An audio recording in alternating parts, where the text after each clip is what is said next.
Shri Asaduddin Owaisi. Madam thank you so much. Madam मैं यहाँ बैठकर सुन रहा था, हमारे शिवसेना के नेता ने इस बहस का आगाज किया, बहुत छाती मार कर बोले हैं कि हम कामयाब हो गए। होता यह है कि जो तारीख को नहीं पढ़ते वो इस तरह की बातें करते हैं। 1977 में सीपीआई एमएल ने भी 3 साल के लिए अपनी आर्म स्ट्रगल को मुअत्तल किया था, सस्पेंड किया था और कहा कि बैक टू द विलेजेस।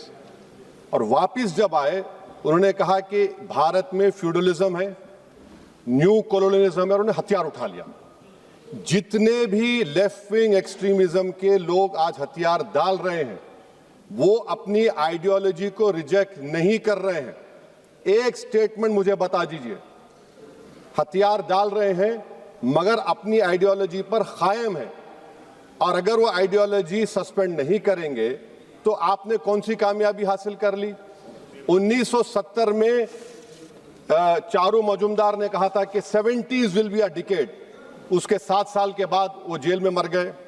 फिर 2004 में पीपुल्स वॉल ग्रुप एमसीसी मिला दिया गया, सीपीआई मॉइस बन गया, और उन्होंने कहा कि 2050 तक हम न्यू डेमोक्रेसी रिवॉल्यूशन लाएंगे। बताने का मकसद यह है मैडम कि आइडियोलॉजी पे आज भी वो लोग कायम हैं। मैं 55 दिन हैदराबाद की उस वक्त की मुशीराबाद जेल में था, किसी का मेहमान था, एक कमरे में मुझे रखा गया।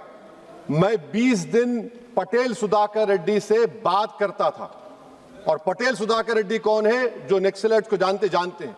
98 में वो मुझसे पूछता था कि गैट के बारे में तुम्हारी राय क्या है। हम अम्बुड्समार्ट बोलते हैं। अम्बुड्समार्ट का मतलब क्या है हिंदी में? इनकॉम्प्रिहेंसिबल प्लेटो। अम्बुड्समार्ट एक गोंड के लिए मार्ट का मतलब साल और पेड़ है। 10,000 स्क्वायर किलोमीटर का एरिया है। नक्सलाइट खत्म हो गए, लेफ्ट विंग एक्सट्रीम खत्म हो गया। अब क्या हो गया कि ना मॉइस्ट है ना गवर्नेंस है, कोई नहीं है वहां पर। क्या होगा बताइए आप मैडम। और एक चीज मैं आपको बताना चाह रहा हूं कि ये 70% मिलिट्री विक्ट्री है, और जो चीजें जो उनको ड्राइव करती थी, और ये सरकार समझ नहीं रही है, इस देश में सबसे बड़ा पॉपुलेशन नौजवानों का है। बांग्लादेश और नेपाल पुकार कर कह रहा है कि इनकलाब गवर्नमेंट को बदलने के लिए नहीं लाया गया था, बल्कि गवर्नेंस को इंप्रूव करने के लिए लाया गया था। अगर गवर्नेंस इंप्रूव नहीं होगा तो खुदा ना खास्ता जो हम चीज नहीं चाहते वो ना दोहराया जाए। और एक एक्रोनिम है madam, IFTTT, if this then what. Civil administration कहां है हमारा? Relief rehabilitation. मुझे अफसोस है कि तेलंगाना की बात ही नहीं की तेलंगाना के एमपीज।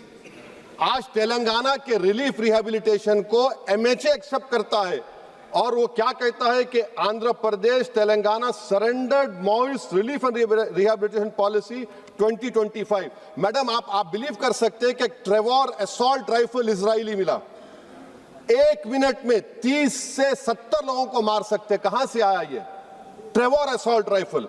और सरेंडर्ड ये मेरा मानना है कि टैक्टिकल रिट्रीट है, ये कोई हमेशा के लिए नहीं है। टैक्टिकल रिट्रीट है जो 77 में किया था। और मैं मैडम प्लीज 1-2 मिनट दीजिए। और मैं बताना चाह रहा हूं मैडम, AP ओडिशा बॉर्डर को हम कहते हैं कट ऑफ एरिया। आयरॉनिकल है, कट ऑफ एरिया बोलते हैं उसको। मिनरल वेल्थ से क्या ट्राइबल को फायदा होगा? 5th शेड्यूल और बेटर गवर्नेंस से फायदा होगा। अगर नहीं होगा तो पैसा और FRA से फायदा होगा, नहीं होगा तो फिर ट्राइबल रबर हथियार उठा लेंगे।